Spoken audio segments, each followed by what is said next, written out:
deixando a inteligência divina operar nas relações humanas. Qualquer que seja a forma da necessidade, a inteligência divina cuida de todo o assunto, sem que nos interponhamos com nossas crenças. E isso reforça o ponto de que um praticante nunca deve dar conselhos humanos quando é chamado para obter ajuda. Por exemplo, em casos conjugais, ele nunca deve aconselhar separação, divórcio ou a continuação do casamento. Ele não deve ter opinião alguma sobre isso. Ele deve fazer contato consciente com Deus e deixar Deus fazer pela vida daquele casal o que ele quiser. Se a vida deles for mais bem realizada juntos, todos os obstáculos a essa união serão removidos. Se, por outro lado, for necessário que eles sejam separados para encontrar a realização individual, este espírito conscientemente percebido trará a separação rápida e sem dor, sem perda para nenhum dos dois. Se o praticante entra em tal caso com uma noção pré-concebida de qual deve ser a demonstração, ele está operando no nível de um conselheiro matrimonial ou de um conselheiro psicológico, e isso não é cura espiritual. A função de praticante não é determinar se uma pessoa deve ser casada, solteira ou divorciada, se deve morar nesta cidade ou naquela cidade, ou neste país ou naquele país. A função do praticante é ir a Deus, fazer uma união consciente com Deus e, em seguida, deixar a presença de Deus fazer o que quiser. A única coisa essencial, a compreensão da presença de Deus. O princípio de alcançar a unidade consciente com Deus é eficaz em todas as atividades da vida. Quando estou dando uma palestra ou dando uma aula, nunca vou a Deus pedindo uma mensagem. Quando eu medito, é para perceber a presença de Deus, e quando eu a alcanço, a presença de Deus fornece a mensagem. Se eu fosse a Deus por uma mensagem, estaria indo por um efeito ou por uma forma, e perderia a essência. Se eu não buscar uma mensagem, mas desejar apenas a presença de Deus, será a presença de Deus que falará e dará a mensagem que deve vir através de mim. Muito do que está em meus livros eu mesmo não sabia, até que tudo começou a fluir, e fui ensinado ao mesmo tempo que os alunos. Não tenho como obter conhecimento, exceto quando ele vem por meio da inspiração. Então, por experiência, aprendi a não querer mensagens, a não querer pacientes e a não querer alunos. Só uma coisa eu quero e preciso: o sentimento e a consciência da presença de Deus, a consciência de minha unidade com Deus. Deixe-me sentir que Deus está vivendo minha vida, e vou confiar em mim mesmo para dar a volta ao mundo sem mala ou roteiro, ou para qualquer aula sem uma mensagem.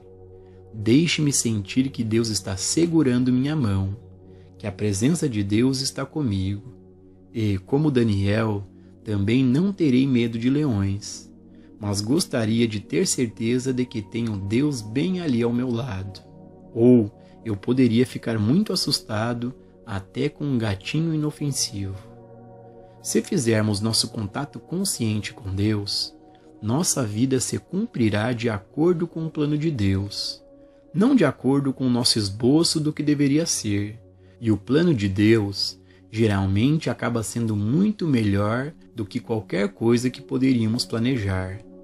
Não existe poder pessoal, e aqueles que acreditam que existe, mais cedo ou mais tarde, encontram um poder maior do que eles próprios, e às vezes são quebrados por ele. Mesmo confiar em Deus para algo pode ser perigoso, porque muitas vezes não é em Deus que nos apoiamos, mas em uma ideia em nossa mente, uma crença ou um conceito de Deus, e não podemos nos dar ao luxo de nos apoiarmos nisso. A única coisa em que podemos nos apoiar é o nada. Nada que sabemos, nada que possamos ver, ouvir, saborear, tocar ou cheirar. Nisso podemos nos apoiar, e realmente nem teremos que nos apoiar, estaremos descansando no ser de Deus. Pois os meus pensamentos não são os vossos pensamentos, nem os meus caminhos os vossos caminhos. Minha paz vos dou, não como o mundo a dá, eu vos dou. Os pensamentos de Deus e a paz de Deus transcendem a compreensão humana, mas eles vêm apenas para a pessoa que fez a união consciente com Deus. Nessa união, todas as coisas aparecem no mundo exterior. Perdendo o medo dos efeitos. A correta mensagem da verdade colocada em nossa consciência, pensada, ponderada e meditada, vivida e praticada, desenvolve um estado espiritual de consciência. Podemos ver como essa prática se torna consciência realizada se tomarmos a premissa básica de que não há poder na forma ou efeito, e trabalharmos com isso. Esse princípio pode ser testado colocando-se dinheiro na nossa frente e observando, para ver se há algum poder nele. Imediatamente, observamos que ele permanece onde o colocamos, e lá ficará para todo sempre e sempre, simplesmente morto. Não tem poder, não pode sair e comprar nem mesmo uma xícara de café, não pode atrair interesse, não pode se multiplicar, não pode vir para mim e não pode ir para você. No minuto em que isso for percebido, podemos relaxar e desistir de lutar por isso. Vale a pena lutar por algo tão morto quanto este pedaço de metal ou papel diante de nós? O poder não está no dinheiro. O poder está no suprimento. O Espírito invisível de Deus, a inteligência ou amor que está dentro de nós. Esse Espírito de Deus atrai a forma de suprimento para nós. Isso nos manterá, e o Espírito de Deus dentro de nós fará uso dele de maneira inteligente e amorosa. Agora, podemos usar o dinheiro como ferramenta ou instrumento, porque a inteligência que trouxe até nós é a inteligência que sabe o que fazer com ele, e pode gastá-lo ou investi-lo. Não é pelo dinheiro que vale a pena lutar, é a sabedoria espiritual que o traz até nós que vale a pena ser conquistada. O dinheiro é um instrumento ou forma de oferta, é a expressão externa da oferta, mas não é suprimento. Sempre que pensarmos em precisar de dinheiro, comida, roupas ou moradia, devemos nos lembrar que isso não é suprimento. Essa é a forma de suprimento, mas o suprimento em si é infinito e onipresente, porque Deus é suprimento. Deus é infinito, Deus é onipresente, e onde quer que eu esteja, Deus está. Portanto, tenho provisão infinita. Repetir ou ler isso não fará com que aconteça. Só se tornará consciência realizada se refletirmos sobre isso, pensarmos sobre isso, se a cada dia continuarmos a nos lembrar que temos suprimento, e se, a cada dia, a ideia de que dinheiro é poder se tornar cada vez mais morta para nós. Não precisamos nem orar por suprimento. Todo o reino de Deus está estabelecido em nós, e mesmo Deus não pode retê-lo ou tirá-lo de nós, porque o infinito é a medida de nosso suprimento. Gradualmente, nossa consciência muda de uma forma que confia no dinheiro para uma que tem uma compreensão da onipresença do suprimento, e assim desenvolvemos a consciência espiritual do suprimento. Pode levar uma semana, um mês ou um ano, antes que isso seja completamente alcançado. Não demorará muito, entretanto, para começar. Em pouco tempo, descobriremos que estamos perdendo nosso medo da escassez. Nosso medo e nosso amor pelo dinheiro estão diminuindo, porque agora começamos a ver que, por si só, o dinheiro está morto. É apenas uma forma para ser usada. Isso muda a nossa consciência. Perdendo o sentido material do corpo. Na área da saúde também, a harmonia depende de nossa demonstração de Deus.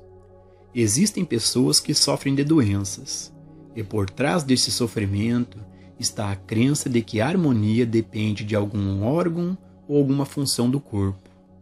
Toda a vida humana é construída sobre essa premissa. Se alguma coisa acontecer ao coração, morreremos. Se alguma coisa acontecer com a digestão ou eliminação, ficaremos doentes. Temos que reverter isso. A vida é Deus. Portanto, a vida não depende do coração, do fígado ou dos pulmões. Coração, fígado e pulmões dependem da vida. É a vida que bate o coração. É a vida que ativa o fígado, a digestão, a eliminação e os músculos. Não é o corpo que move a vida, é a vida que move o corpo, e nós somos a vida. Contanto que possamos dizer, eu sou. Nós existimos, temos vida, e essa vida governa o corpo. Ao sustentarmos isso, perdemos a consciência materialista do corpo como governante da vida, e alcançamos a consciência espiritual da vida governando o corpo. O homem não viverá só de pão. O homem não viverá pela forma ou efeito, seja pão de padeiro ou carne de açougueiro, ou a forma que chamamos de coração, fígado ou pulmões. O homem não viverá por efeito, mas de toda palavra que sai da boca de Deus. Quando percebermos que a palavra de Deus é a nossa vida, a vida de nosso ser e do nosso corpo, toda a nossa consciência começa a mudar e deixamos de temer os órgãos e funções do corpo. Por meio dessa prática, uma nova consciência está sendo desenvolvida. Liberando o desejo. As barreiras para o progresso espiritual são nossas esperanças, ambições e desejos, mesmo quando eles são bons.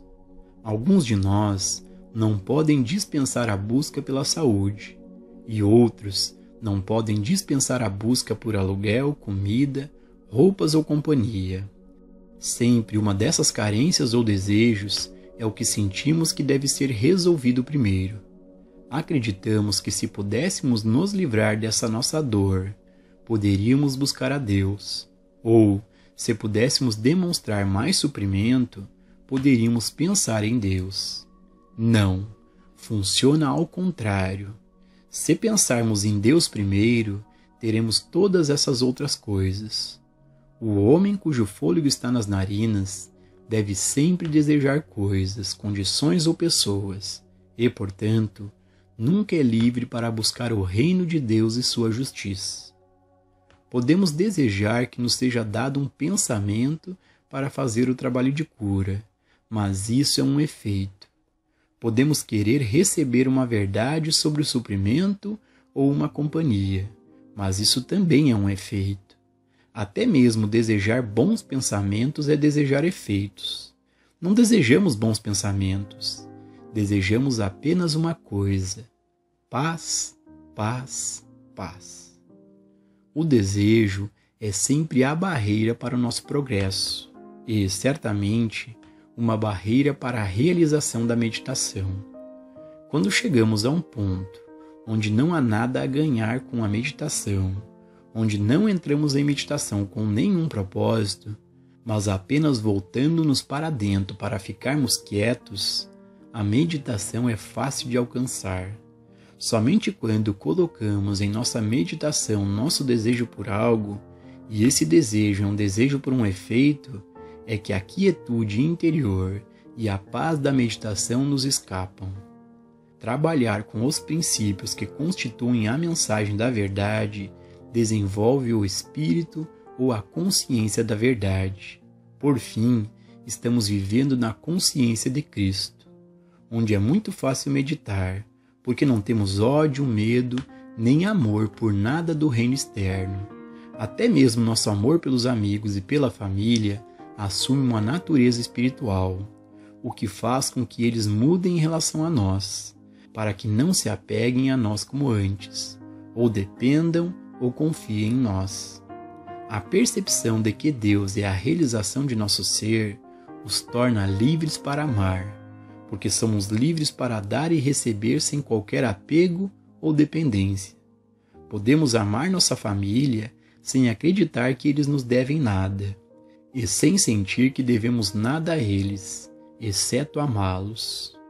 Eles têm o mesmo Deus que temos, e agora estamos unidos por um vínculo mais próximo do que nunca. Estamos unidos naquele vínculo de amor que pode dar e receber gratuitamente, e nunca sentir que, ao dar, nos privamos de qualquer coisa, ou que, ao receber, privamos outra pessoa de qualquer coisa.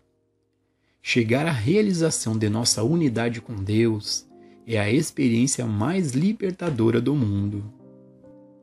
Mas chegamos a isso praticando e mantendo essa verdade até que, gradualmente, toda a nossa consciência mude. Quando isso acontece e este mundo se torna morto para nós, ganhamos o mundo inteiro. Então tudo é nosso, cada pedaço dele. Foi apenas o desejo que o manteve afastado.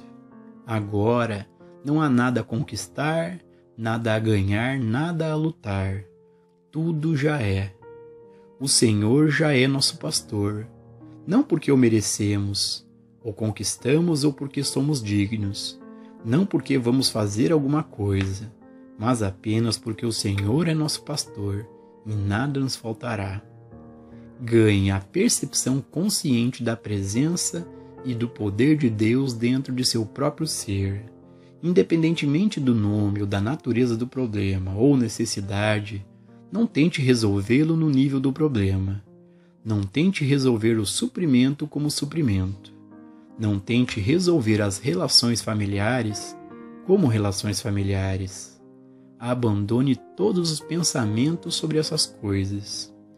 Volte-se para dentro até que você realmente encontre aquele lugar dentro de seu ser que lhe dá a resposta de Deus. Então seus problemas serão resolvidos. Depois de ter tocado o Cristo em seu próprio ser, você tocou a fonte da vida mais abundante. Unidade consciente com Deus. Isso constitui unidade consciente com todo ser espiritual e com toda ideia espiritual.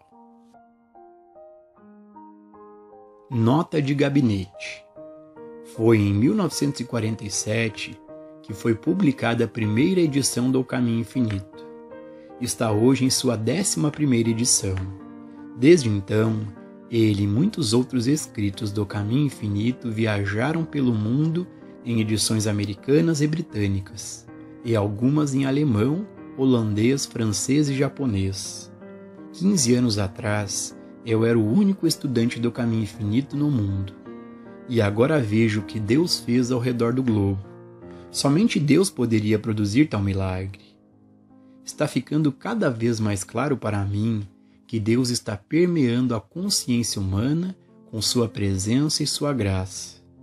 Cada um de nós, como estudante do Caminho Infinito, é seu amor e sua vida em ação. Vivo, não mais eu. Cristo vive em mim. Cada um de nós deve perceber que a verdade está vivendo em nós para o seu propósito. Não me escolhestes, mas eu escolhi a vós. Nem você, nem eu escolhemos este caminho, mas fomos escolhidos para que a graça de Deus se torne visível na terra através de nós. Através de nós, o plano de Deus está sendo revelado e sua vontade está sendo feita na terra como no céu. Assim como Deus sempre escolheu seus templos, professores, discípulos, apóstolos e alunos, Deus escolhe hoje aqueles homens e mulheres dedicados à união consciente com Ele para aparecerem como o templo da verdade, evidenciado em todo o mundo. Aqueles que permanecem em meditação experimentam sua presença e assim liberam na consciência sua graça e paz. Nada posso por mim mesmo, mas posso todas as coisas em Cristo que me fortalece. A menos que sejamos escolhidos por Deus, não podemos cumprir sua missão, e somos escolhidos quando sentimos seu Espírito dentro de nós.